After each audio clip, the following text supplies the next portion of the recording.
So we're working on a 2015 Mercedes 845 with an engine misfire. Cars come to us from another garage. They've replaced one injector, replaced the spark plugs, but we still seem to have this misfire. The first thing we did was we ran a relative compression test, check to see whether we have a mechanical issue or is it something else. And it turns out to be it's a mechanical issue. Come, let me show you what we found. So we ran a relative compression test, and what we noticed was one of the cylinders was way down on compression.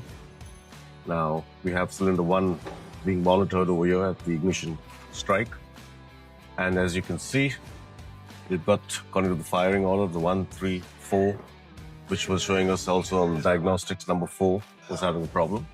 And we see we've got very low compression on number 4. So after running the relative compression test, we decided to run the next test to find out whether we've got an issue on the valve side or is it in the piston area. And what we realized was our exhaust pressures were pretty even.